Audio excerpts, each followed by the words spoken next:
Hi there, I'm Adam from Impact Gamers, and this retro remake we're going to be making a clone of R-Type, and in our version you're going to have to fight off, like in the game, lots of baddies fighting along to get to a boss through space with your spaceship, and along the way collecting up power-ups to your fire weapon.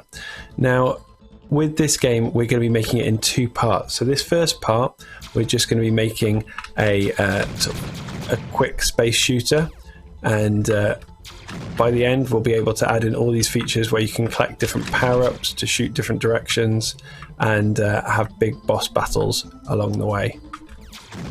Let's make it. So load up Clickteam Fusion. We're going to be using the free edition for this tutorial, but the full edition will allow you more options later on, especially if you're doing the second part to this tutorial. So we're going to start a new application by clicking on File and then New. And then immediately we want to edit the application properties. So we're going to select that and we're going to change the window settings. We're going to make it a little bit wider for widescreen. So we're going to change this 640 here to 853. And we're going to leave the 480.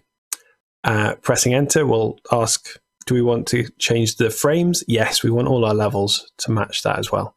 So that's great. We can go into frame 1. You can do that by just clicking on the number 1. And here's our blank space, our blank page to start our level.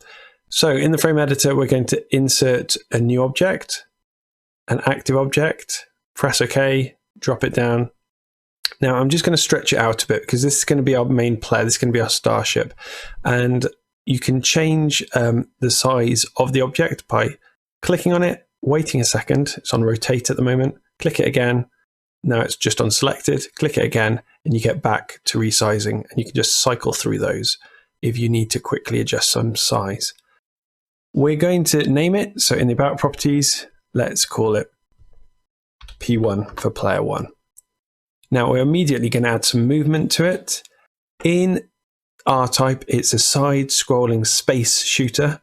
It's tricky to say, which means that we're going to have movement where we can move up, down, and left and right.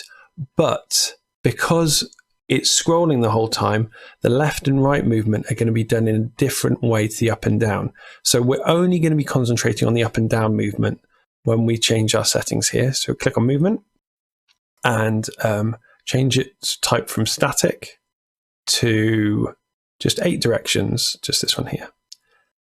Okay, and we'll test that. We'll run our application. Here we go, and up and down, left and right. And have a look at the deceleration, like how quickly it slows down when you let go, how quickly it starts to move. I'm quite happy with that. You could up your acceleration if you wanted it to move more quickly from pressing the button. There'd not be a slow move in. But just test with the arrow keys on the keyboard the movement and close your test application when done. That's enough that we need for that. So I'm just going to save it. So I'm going to go File, Save, and we're just going to call it C-Type. So we're going to sort out the scrolling because it's such a main feature of the game. To start off with, we're going to expand our frame to be bigger than the actual game window. So if we click on frame 1, in the properties, we can change its width. So we can set this nice and high. So I'm going to set this to about 15,000.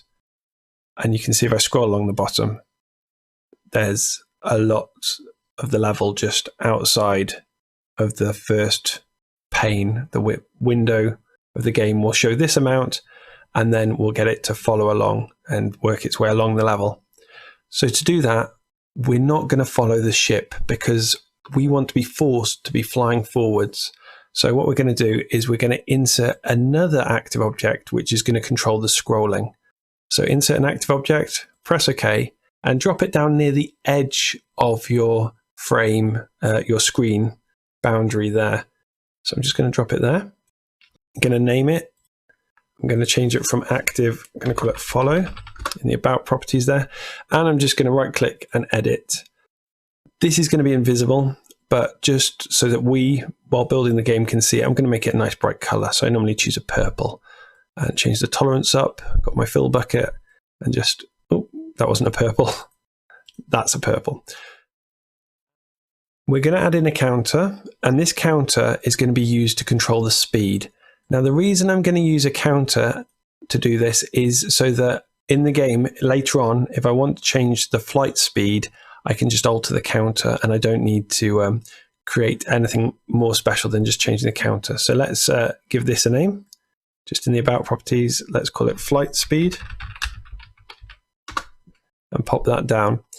Also, when we're scrolling, we won't actually see any difference in the background because it's all just white screen. So we're going to insert a new object and a quick backdrop. It's not backdrop, but it's the four together, the quick backdrop, and pop it in the corner. And we're going to use the size and position to quickly get it to fill the screen. So we're going to position it at 0, and I'll press tab to drop to the next one, 0, tab to drop to the next item. Next option there, width, we know that's 15,000, and the height we know is 480. Now that's still just a solid color, but the good thing about properties, if we go to settings, we can change it from a solid color into something called a motif. Now, you can change this, and you might want to, so it doesn't hurt your eyes. You can just press edit here. Because we're going to be in space, let's just clear that, and we'll just set it to a nearly black. We'll use navy just so it stands out a bit, and maybe let's get some white stars there, so you can just draw a couple of stars in place there. And then that will fill over. We'll change this later and add in some nice features, but for the moment, we'll be able to see that we're moving. So the flight speed is currently set to 0. If we select it, let's just change its initial value to 1. Initial being the first value it has. So initial value 1. Now we'll need to go in the event editor and do a couple of different conditions and events and build up the code. So a new condition, click on the words. It's to do with all the time. So click on special and choose always. So always, and then under storyboard controls, we'll right click here, always, scrollings, center window position in frame. And it'll ask where. Well, we want it to be relative to. So we can either just click on the follow and it will automatically fill in relative to, or if we click on relative to, it gives us a choice and we can select it there. So it's always going to follow that. The problem is it's not going to move. So let's add in another new condition, and we'll do it with time. Every, and we'll change it to 0 seconds, but 1/100th of a second. Every 100th of a second, we want to move the follow along. And we'll use the X position for this. So it's the X coordinate of where it is, the left, right number. So if we right click underneath follow, position, let's set the X coordinate. Well, we need to know where it is now. So click on follow, position X coordinate, and it'll write X follow in brackets or parentheses there. And we want to add to it. So you can either press the add button there or on the keyboard, and the flight speed, the current value of the flight speed. So whatever the flight speed is, so it's currently 1, then it will move. So now if we run our frame, there we are moving along. And you'll see we've already lost our player. If I press to the right, hopefully I can catch up to it. There we go. So we want to lock our movement along with this follow. So we're going to give ourselves a rule that we are latched onto it. So to do that, we're going to give a value to our player. So if you click on P1 here, we're going to click under values, and this is like a counter specifically for that object. And we're going to create a new one, double click on alt value A, and let's call it offset, and how far away it will be. So we will start it off with, we'll set that value to -300 because that's nearly half the screen there. But we need to link that to our player and to the follow. So under the always on that line there, we're going to right click under the player and click position. And we're going to set our X coordinate once again to be whatever the follows position, whatever its X coordinate is, and then we will add the player's value of offset. So it will add minus 300, so it'll just minus 300. So now we run our frame. You can see we're now attached. We can't move left or right when I press those, but up and down is working fine. But we do want to be able to move forwards and backwards. That's one thing that we need to avoid the enemy's firing or any obstacles. So let's add in that with movement. So if we click on new condition after we've closed the test application, we want to see what the player is pressing. So player, joystick, even though we're using the keyboard, it's called joystick. Repeat while joystick is pressed. So when we hold down the key for left. So while we press left, we're going to change this offset. And remember, it's minus to the left. So we're going to right click under the player on this line, ultravol values, subtract from offset, that's fine. We'll subtract 4. So that's 4 pixels at each time it goes through the code. So subtract 4, and then we'll do a new condition and do the other way. Player, joystick, repeat while joystick's pressed to the right. And then if we right click under the player, ultravol values, add this time because we're going to the right, adding, we'll add 4. So it's the same speed moving forwards to the left or the right. You could change that if you wanted. Let's run the application. You might want it to be quicker to fly forwards than backwards or something. So now we can move forwards and backwards and up and down. And if you feel the speed is too slow forwards and backwards, you can change that number 4 to a different number. But it's probably nice to tie it in with the movement up and down. So whatever suits your game. This follows working fine, but it's a big purple blob that we don't want to see. So we'll just hide that to finish this off and then save it. So if we close our test application and go to follow, click on that. And this time we're going to display and we're going to turn off visible at start. And that just means it'll be invisible when we run our game. Great. Scrolling along nicely. Let's save that file and save. So if you're testing your game, you might realize that we've got an issue that we can go too far to the left and go off screen, or too far to the right, and the same thing happens, that we'll leave screen. And because we're scrolling along, we'll stay off screen until we hold left and come back on. So let's set those limits. So a new condition is going to be to do with the player's position. So position, we could compare the X position to a value. Now, if we are going, remember, if we're going to the left, it's minus, it's lower numbers to the left. It starts off at 0 and it gets higher to the right. So we want to say that if we're getting lower than, and then we'll make a little equation. So we'll delete this 0, we don't need it. And in storyboard controls, we can find out the frame, we can find out the X coordinate of the left visible edge. So just the edge of the screen, but because we're scrolling, it will change. So that's what we need. So the X of the left frame. If we get lower than the left of the screen, and let's add a boundary to it. So let's add 100 to it.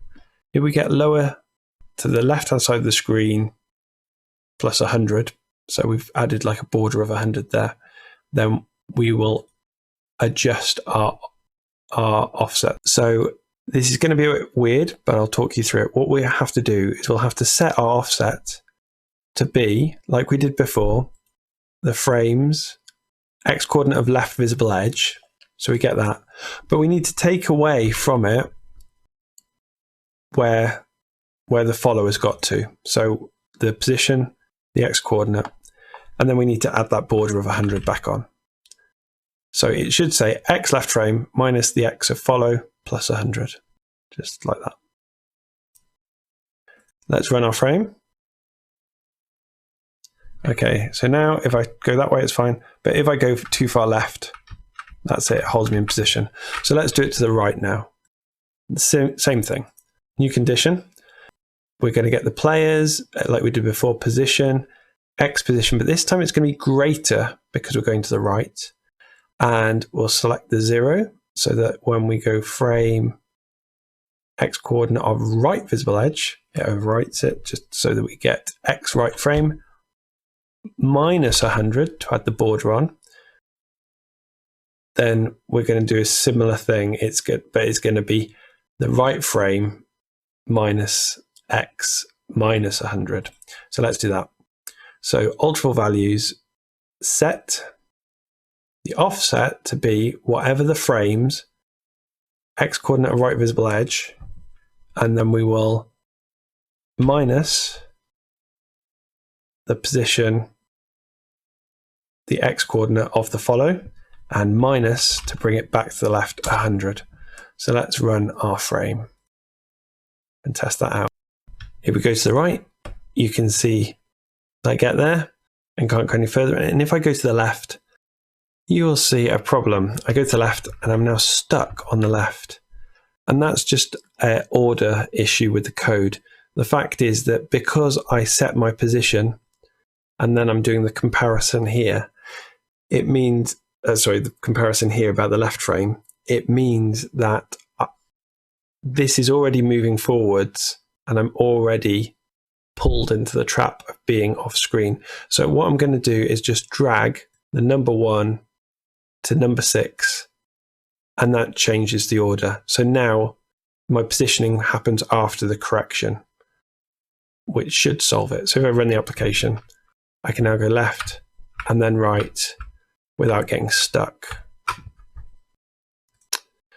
Right, that's the hard part out of the way. Let's save that file and save. So we'll go back to the frame editor and have a look at the animations of player 1 or P1. So if you click on the object or right click and click edit, we've got an option of drawing the spaceship flying upwards, downwards, retreating and advancing. You can draw it however you like, but we've got some pre-made graphics, so let's use those. So if we go to open and go to assets, if when you're importing for the one to the right, you choose ship right, it has the ship with some thrusters there.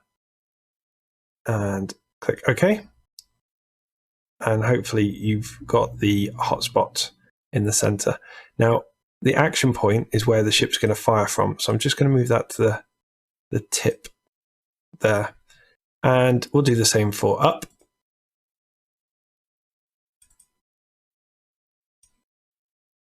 And move the action point again. And left when it's retreating.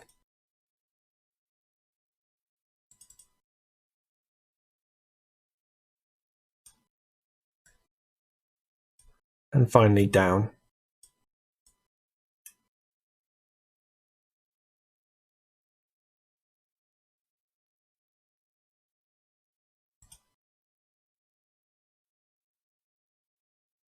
Great.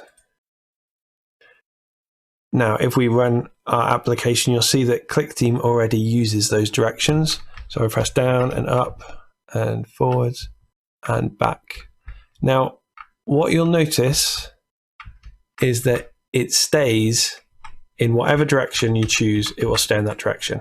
So we'll correct that. And that's quite easy. In the event editor, we'll do a new condition, and it'll be to do with our movement of the player and joystick, and repeat while joystick is pressed.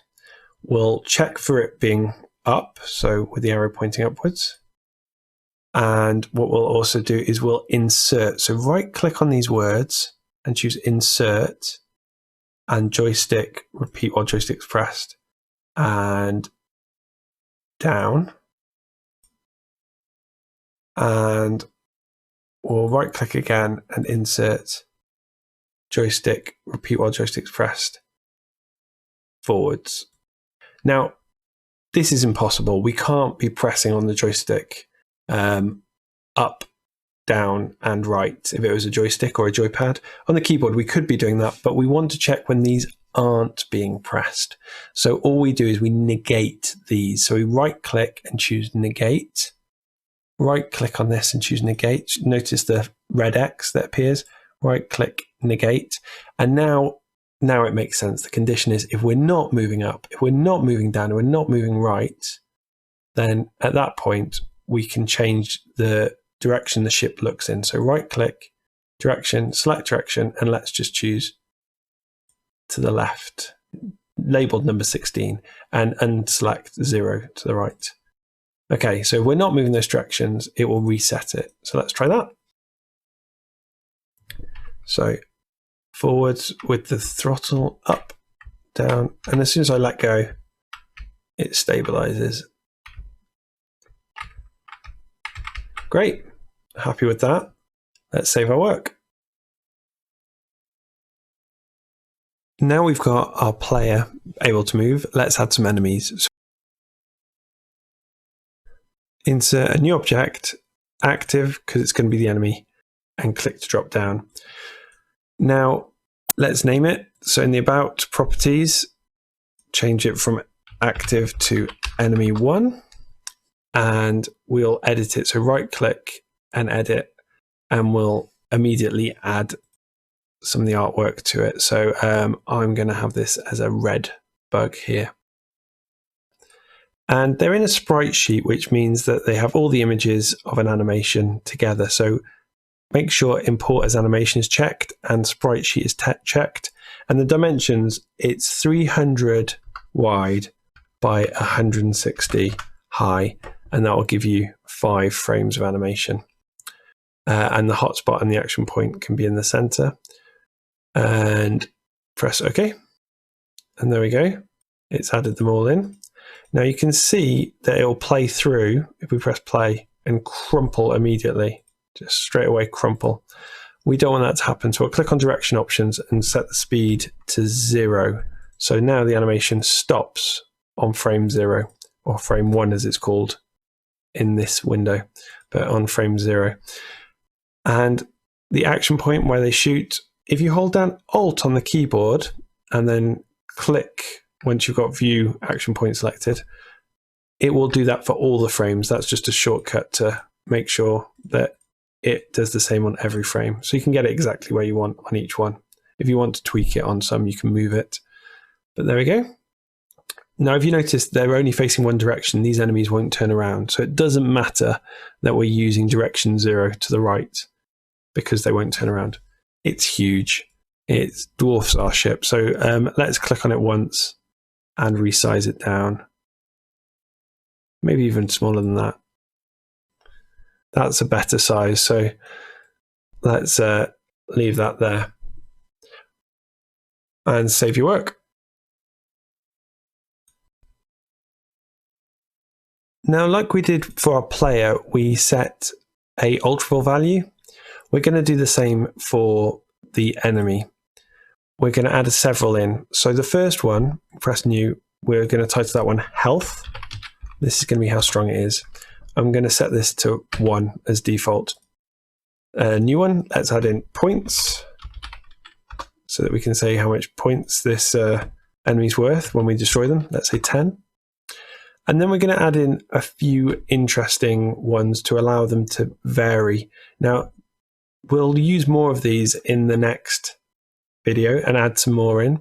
But let's add these ones in and explain them as we go. So we're going to add something called the shoot chance. And this is just a chance that they'll attack you. 0 would mean that they don't attack you at all. 1 would mean they attack you pretty much all the time. 2, half of the time. 3, a third of the time. 4, quarter of the time. And again and again and again, working up. So let's set that to some number quite high, maybe 100, because attacking you half the time is still going to be attacking you 30 times a second. So let's go new for the next one. The bullet speed. We can add this in. This is going to be more useful if you vary your enemies of how quickly they shoot. We can fly at speed 50 up and down. So I'm going to make this quite slow. I'm going to make it 40 to allow us time to avoid things. New, reload time. And this is in hundredths of seconds. So so that they can't just shoot constantly at you in one solid beam. Let's set the reload time to be, let's say, 80. So nearly a second, but not quite. And then we need to add in some counters that Clickteam will use to do some calculations. So we'll call it shoot calc, and we'll leave it at 0, and we'll have reload calc.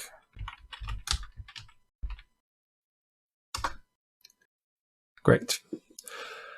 And we'll also add a new flag on called on screen. And a flag can be checked or unchecked. It's like a tick box or a checkbox so that you can measure if something's on or off. And we're going to have on screen as one. And so when the character's not on the screen, that's going to be set to off. So now that we've set up all of those values, we want to add a qualifier. Now, a qualifier is a group that things belong to. So we're going to click on events once we've got the enemy still selected. Click in the blank space and edit appears. Click on add, and we'll put them in the enemies group because that makes sense. Press OK. And we want to add in the bullet that they will fire just before we do our next bit of coding. So we'll insert a new object, active. OK, drop it off the top of the frame so that the player can't see it. Click about, and let's call this bad bullet. Now the reason we've placed it up here is because it's not going to appear until the enemy shoots. So let's right click and edit it, and we can import bad bullet _1, and that's a set of frames of an animation. So we want to import it as an animation. Make sure sprite sheet isn't checked.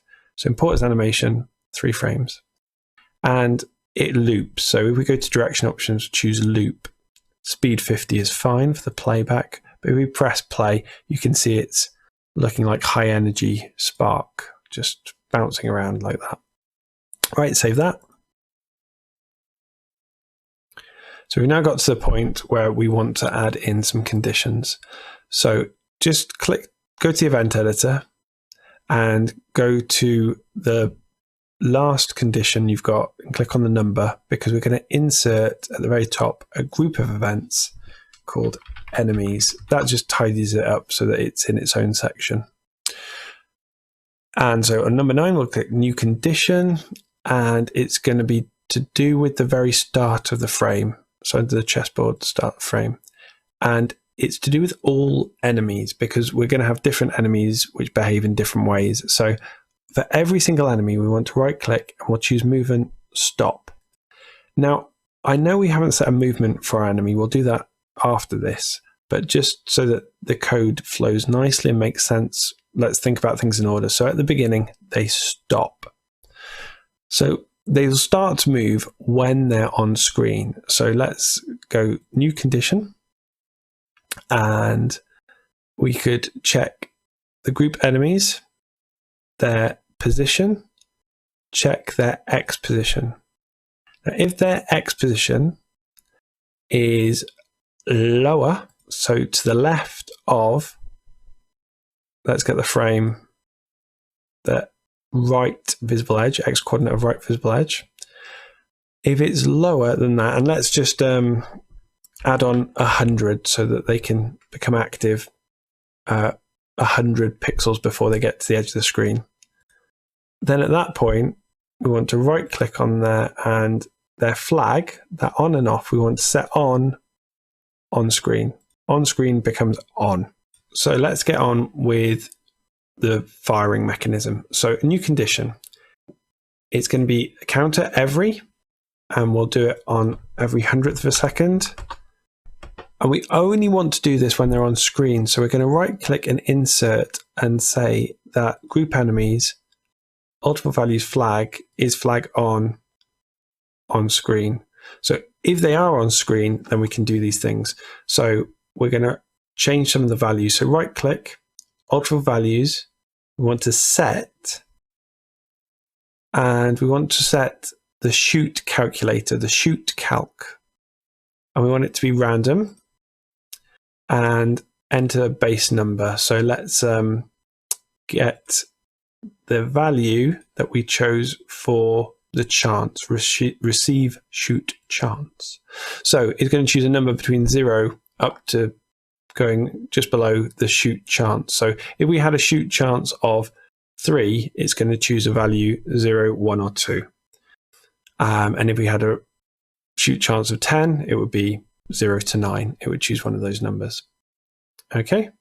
And the other thing we need to do is get it to be reloading if it hasn't already. So if we right click here and go to alter for values, and we want to subtract from,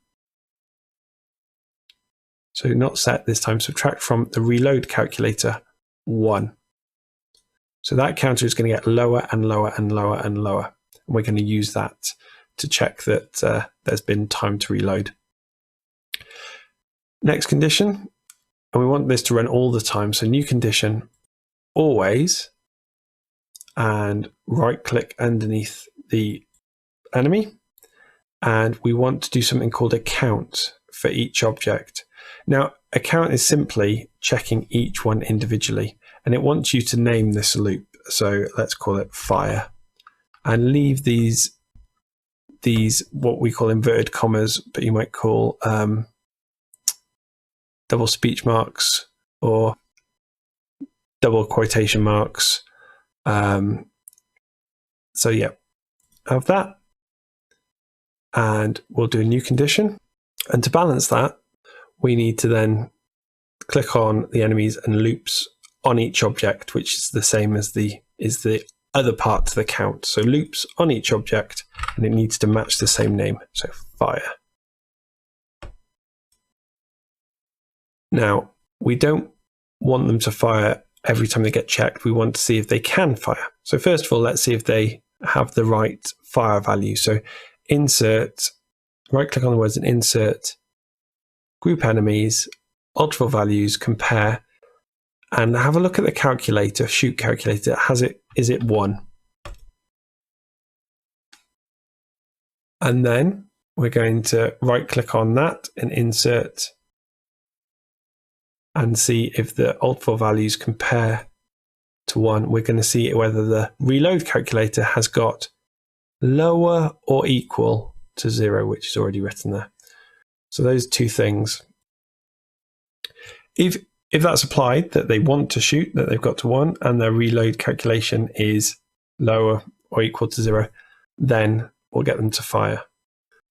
So we're going to create an object. Now, we could just get the enemy to launch an object, but this allows us more flexibility. It allows us control. So we'll get them to create bad bullet, and it will be relative to the group enemies, whichever of the group enemies has thought about it. And if we click on options, we want it to be from their action point, the one that we set to the nose of the enemy spaceship. Because we've created this, we can change some of its attributes. So we want to direction, select direction. We want it to go that way, to the left, so untick 0. You could set it, if you wanted to, you could set it to choose a random direction. It would choose any of those, so that it didn't always fire straight. That might be a bit too hard. So let's just set it to 16 to the left. And we also want to set its speed, and we're going to get that information from the enemy. So movement. If you notice, these are all grayed out. We can't choose set speed. That's because our bad bullet, if we select it, has not, in its movement properties, got any movement. It's just static. So let's just change it to bouncing ball. And we can leave all those because the direction and the speed we're setting here. So set direction to right. And now if we right click and choose movement, we have got the option to set speed. And we'll set the speed to be whatever the group enemy values the bullet speed. There we go. And we can give that a test now. We can run our application.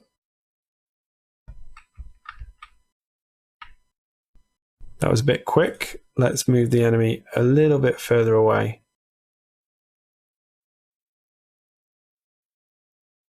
And run our application again. There you go, shooting. So slightly random, and then you can see how quickly it reloads. Changing the reload time, there'll be more of them on screen, and changing the chance means that they'll be more random. They won't come all at once. But I'm happy with that. I'm going to save my application. So the enemies aren't too easy to hit, so they don't stay in the same place. We've got two different types of movement we can choose. So we've set them to stop at the beginning, but when they come on screen, they will move. So the easiest one you can choose is bouncing ball. And you can set the initial direction. You can clear all these and set it to be random of any of these, and then they'll move randomly, or just straight towards the player. I'll leave it straight towards the player. And a speed, not too fast, maybe sort of 12 or something. And if we run our frame, they should stay still until they come on screen. Well, you'll notice they didn't start moving. If we go to the event editor, we can see they didn't start moving because on this line, which checks when they're on screen, the X position, we set on screen on, but we didn't choose, well done if you spotted it, movement start. So you can see that there's two actions there on that one tick. So stop when at the beginning and then start there. So now if we run our frame, we have fixed that bug. And there we go. And then they are traveling towards us. But we can't fire back yet. Another type of movement you could choose, if you go to the frame editor, if you select your enemy, you can change it from bouncing ball, and it'll lose the settings if you do this. So only do this if you want to, and you can choose path. Now, path movement allows you to draw a line. It's useful if you get the enemy to be on the far right of the screen, and tape mouse means that as I hold down and click, you can see, hopefully see against the background. It's slightly hard to see. If I select it, you should be able to see. You can draw a path, a set of nodes, they're called, which it follows, and change the speed down. Select them all, drag over them and select them, set it lower. You can do that, and then it will fly towards you in a wiggly way. Or if I press delete and get rid of those, you could also, if you wanted to, maybe set it in a circular movement and get it to loop, and you can get it to reposition at the end if you wanted to. And let's just make sure the speed's nice and low. You could even get it to reverse, but then it means that they will kind of hover about and be moving up and down, be harder to hit. Now you can see it jumps when it gets to the end a little bit. And that's because in my path movement, I haven't got my end node to match up with my first node. So I need to just pull one down to match the other to get it to neatly do that. Okay. That's the different types of movements you can have. Let's save that file and save.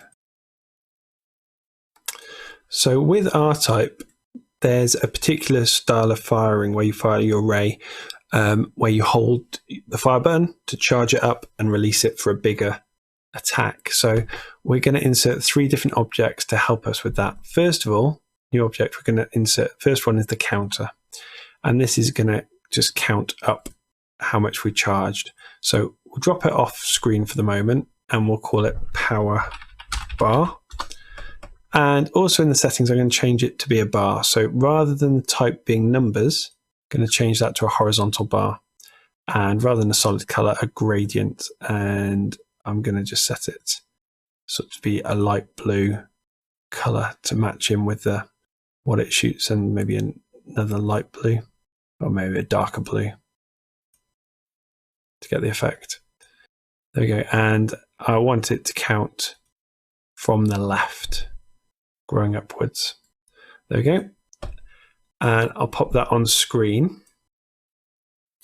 The initial value being 0 is fine. the minimum value should be 0 as well, and the maximum value 100. If we don't set these, the bar doesn't show correctly. So, and that should do us fine for that. Then we're going to insert a new object. It's going to be active. This is going to be the visual effect of the power powering up. So it's going to be sort of like a glowing orb that grows. And let's call that power grow. And I'm going to right click, edit that, and import. And this is called power grow. And once again, as before, animation and direction options. Let's loop it. And then that's fine. Press OK. So let's just pop this off screen as well. And the final thing we're going to insert is the actual good bullet. So new object, active, just like before with the bad bullet. We'll pop it off screen. Let's rename it. Right click, edit it, and let's import good bullet and direction options and loop. There we go. You can see this is much bigger because this needs to be the biggest size that we're going to fire after we've charged up. Okay, so now for the code. Let's go to the event editor. Let's click on number 15 and insert a new group of events, and we'll call this powering up. Okay, so the first thing is that we need this power up, this power grow to be always following the player. So new condition. And let's do always on the cogs. And the power grow, let's position. Let's select the position. And relative to the player's ship, and in terms of options, on its action point. Oh, did you notice that the numbers weren't set at 0 there? Let's put it back to 0, 0. 0, 0. There we go. And then it's going to be on the action point. Great. The next thing is we want the power grow to always be the size of the power that's growing. So we will set the scale. So right click underneath the power grow, scale. We will set the scale, and this power bar goes up to 100, but we only want it up to 1. And we also don't want it ever to be so small to be 0 that it disappears. So we're going to say it's the maximum of 2 numbers. So the maximum of 0.1. So let's say 1/10 of its size, and then all the way up to, and just select between the triangular parenthesis, whatever the power bar is, but that's out of 100. So we'll need to reduce that. So I'm just going to times it by 0.01. So if it is 100, it would go back down to being 1 because we're timesing it by 100th. Okay. And for speed and quality, it doesn't matter. I'll leave that at 0. So we need this power bar to grow in size. So let's say new condition that the timer every, and let's say 0 seconds, but 3/100ths of a second. And let's insert on the joystick, repeat while joystick is pressed. Now we need to turn off the up direction 8. We don't want any directions pressed, but just fire button 3. So deselect anything up here.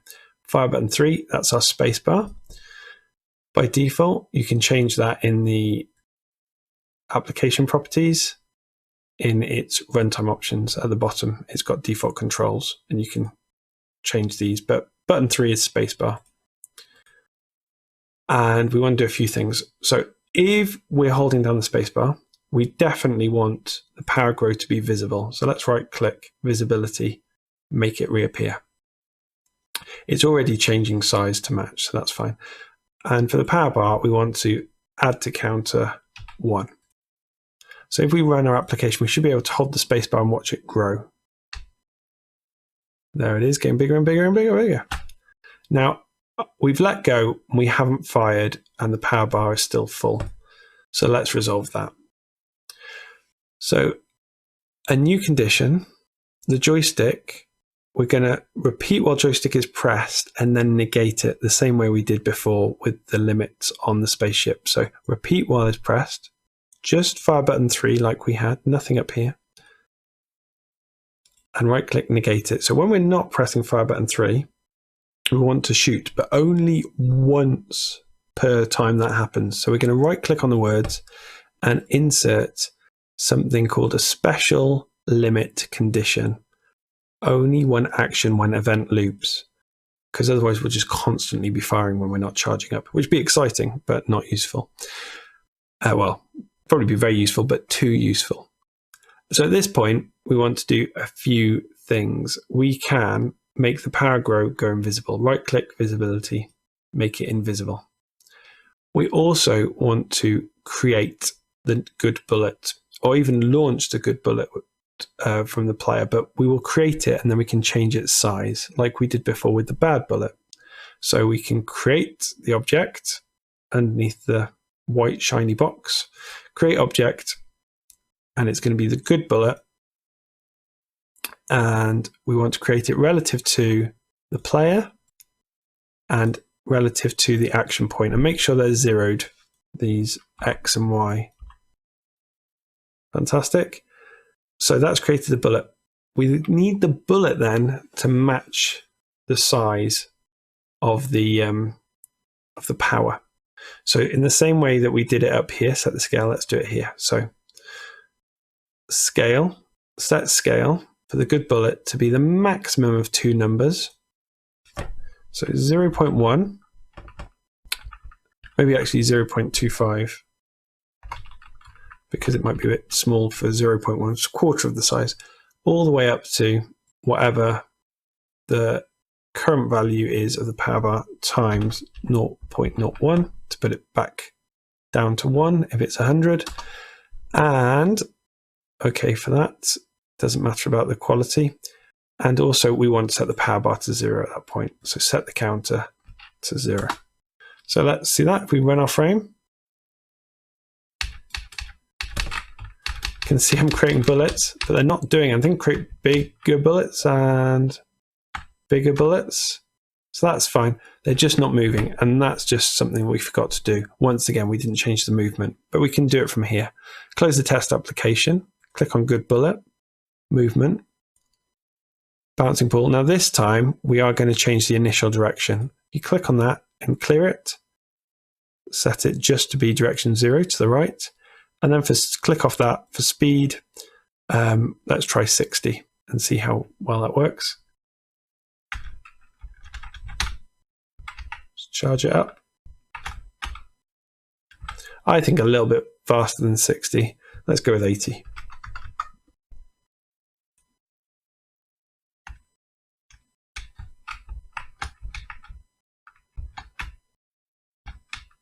Great. Get a big bullet coming. Fantastic. Well, now we need to do some damage to the enemy. So let's save our work. File and save. So seeing as the enemy can't hurt us and we can't hurt them, it's not very fun. So let's set in some damage in there. So let's click on new condition. And let's say that if the bad bullet collides with another object, player, we will destroy the player. So we're going to right click and at the very bottom choose destroy. Let's just scroll up there. So destroy. And then a new condition, if the good bullet collision with another object, any of the enemies, collision between the good bullet and the enemy, whichever enemy that is. So in the group enemies, we want to right click, alt for values and subtract 1 from the health. So that'll do. Subtract 1 from health. and also for the good bullet to be destroyed. So at the very bottom there, destroyed. And then another new condition to say that if any of the group enemies alter values, if their health is lower or equal to 0, in case they get hit by more than one bullet at a time, or a bullet does more damage than one. If it goes below that, then destroy. And we'll test that.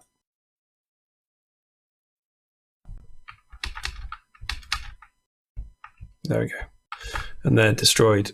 Perfect. If we go back to our frame editor, we could also drag in some more. So pull in some more enemies into the game. Or you can hold down Control and that will just duplicate them when we let go. Let's just see how this works.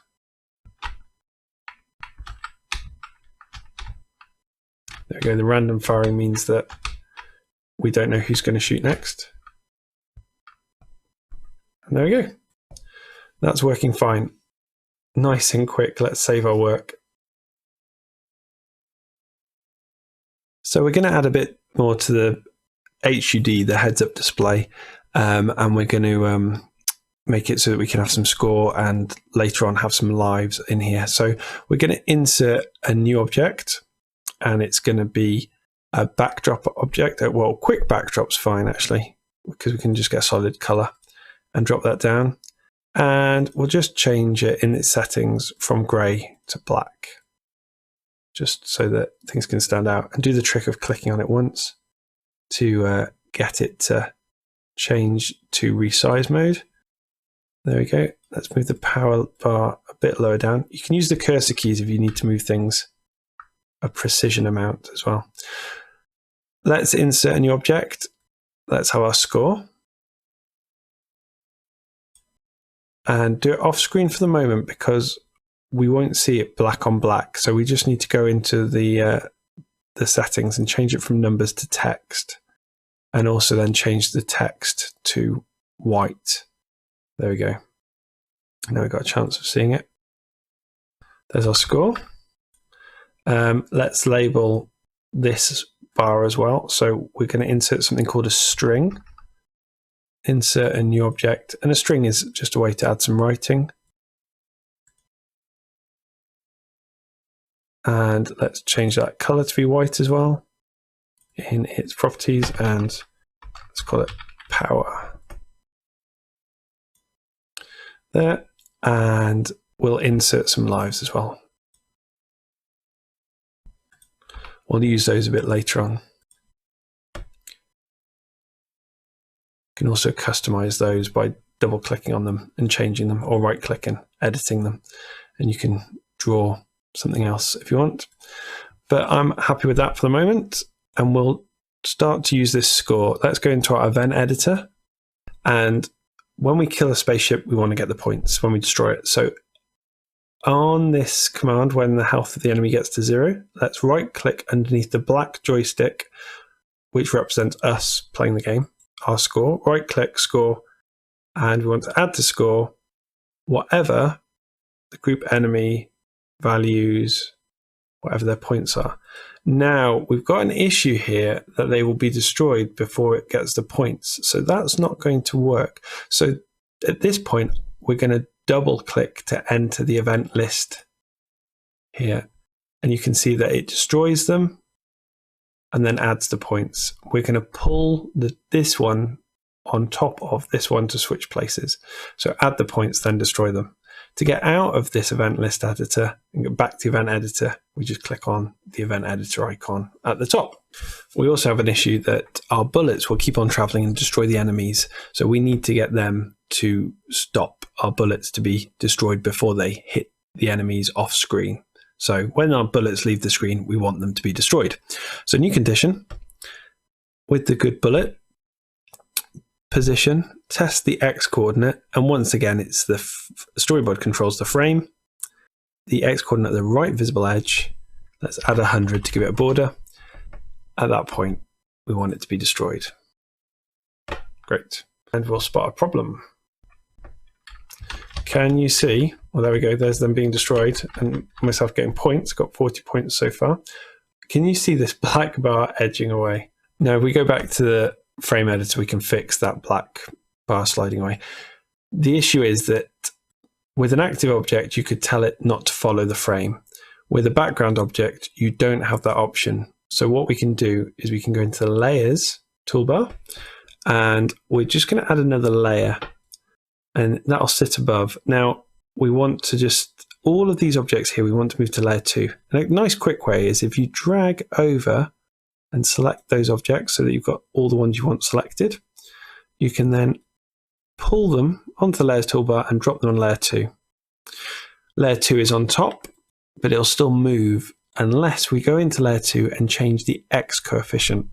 Set that to 0, and it will not, the coefficient is what percentage of it will scroll. So 1 is it will scroll, for every pixel it will scroll 1. 0 is it just won't scroll at all. So we run the frame. There we go. The bar's working well. And I'm able to destroy the enemy spaceships. Now, the enemies we've got currently are all in the same settings. They're all the same enemy. And if we wanted to make another one, we could right click and clone it.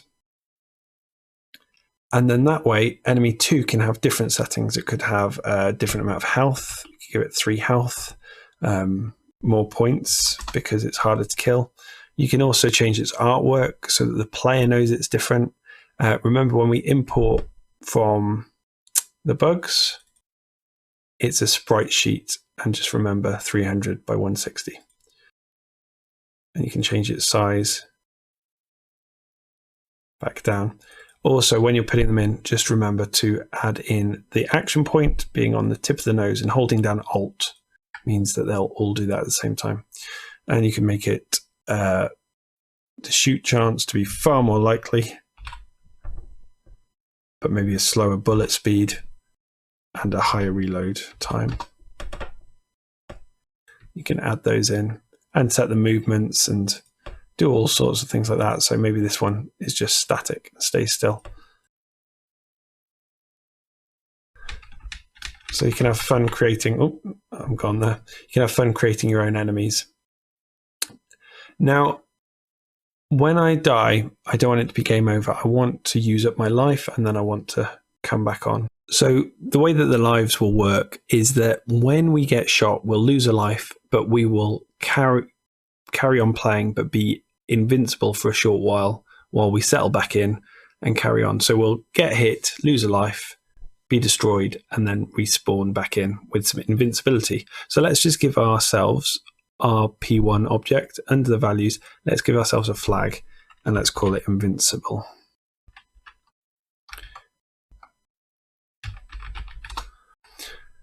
And let's have it that when we start the game, we are invincible. So we'll leave that ticked there, that checked in the checkbox.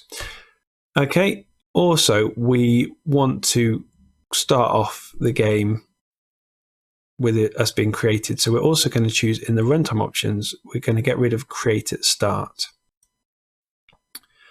So let's click on 24 and insert a group of events, and let's call it respawn. So new condition to do with the storyboard. At the start of the frame, we want to run an event under the timer. So fire an event with a given delay. No delay at all. And let's call it restart. So new condition on the timer, on event, restart. We're going to do a few things. We're going to create the player, and we're going to create it relative to the follow.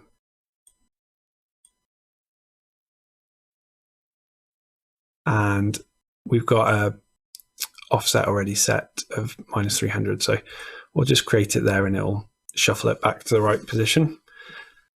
And we want to also flash our player so that the player knows that they're invincible. So we'll choose flash object, and let's flash it quite quickly. Let's flash it at 4 times a second. And then we want to fire an event after a given delay. So after a given delay of maybe 3 seconds, let's call it vulnerable.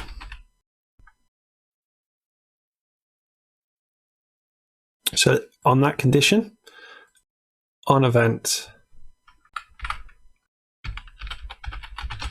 vulnerable, it's quite hard to spell. Then we're going to stop ourselves flashing. So visibility, make object reappear. We're also going to flags set off invincible, so that we are invincible. Now we need the invincibility to have an effect. So we currently have this rule here that collision between bad bullet and player will result in us being destroyed. So let's right click and insert. It will only happen if player one's ultra value, their flag, is off, that they're not invincible. So when we do get destroyed, there's a couple of things we need to do. We need to lose a life. So number of lives, subtract from number of lives 1 underneath the joystick. And we will also need to restart. Fire an event after, let's give it 2 seconds, restart.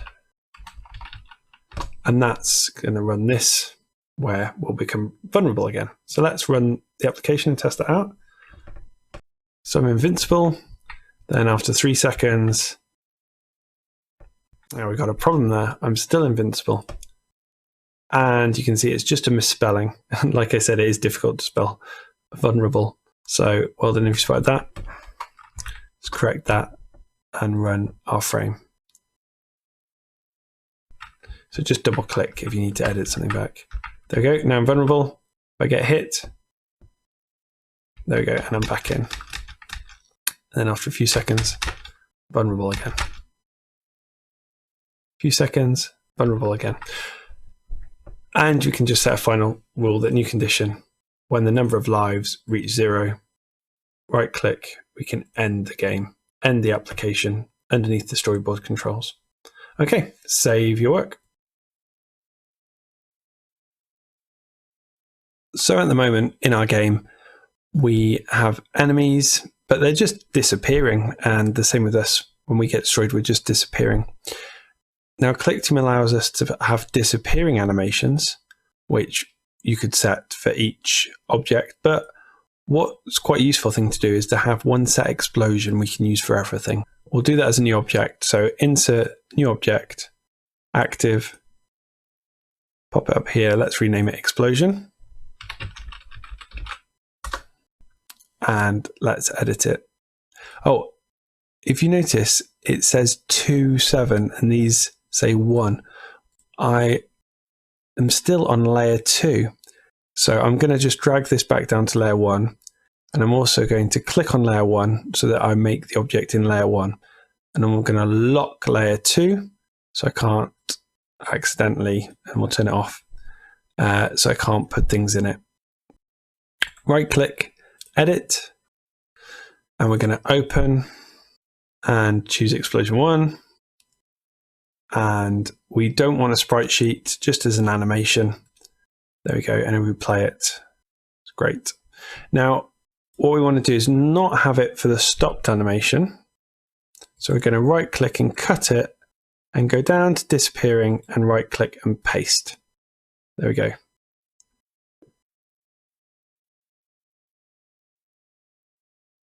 In the event editor, we're just going to add it in for us dying and the enemies dying. So when we get destroyed, so we know that we get destroyed because we get hit by a bullet, we'll add create object and we'll choose explosion.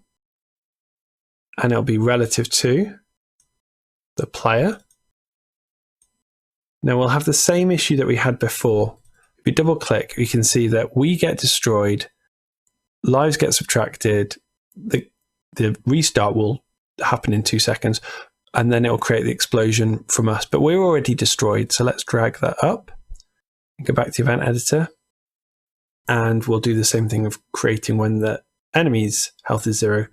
Let's create an object. Let's create an explosion. And it'll be relative to the enemy this time. Okay. And the same issue, double click on it. Let's just create that before the enemy's destroyed. Fantastic.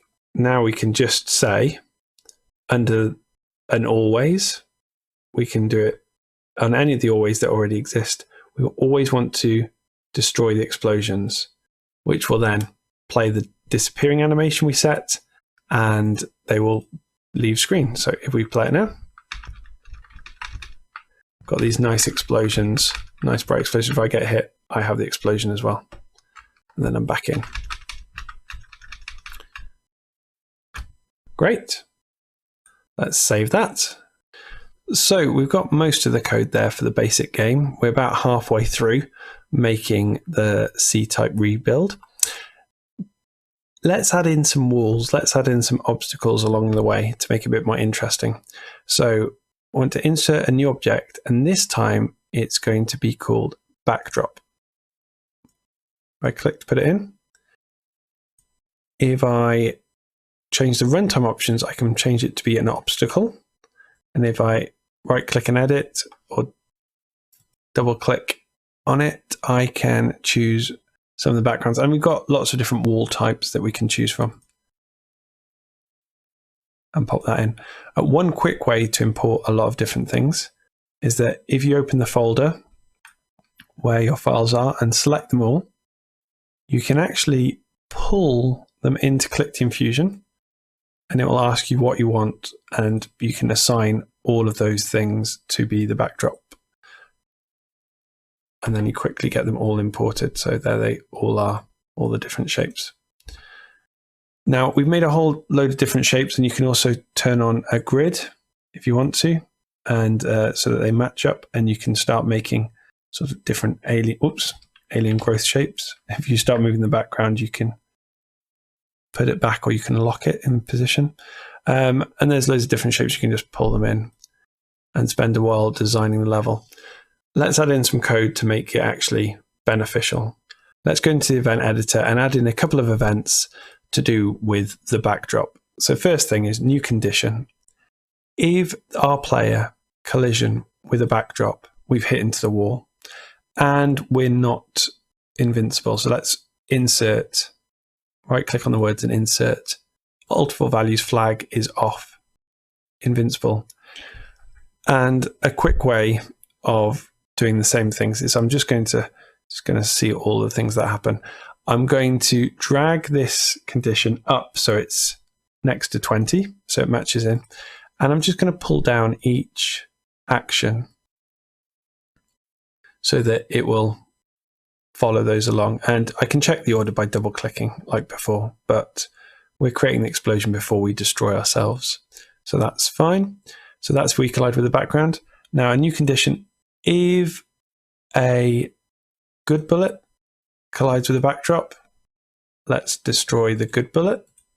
And the same new condition, if a bad bullet collision with a backdrop, let's destroy the bad bullet. So if we go here and just add in some backdrops, let's just add in some squares of backdrops. Here they should block the bullets, or will they? Let's just run the frame.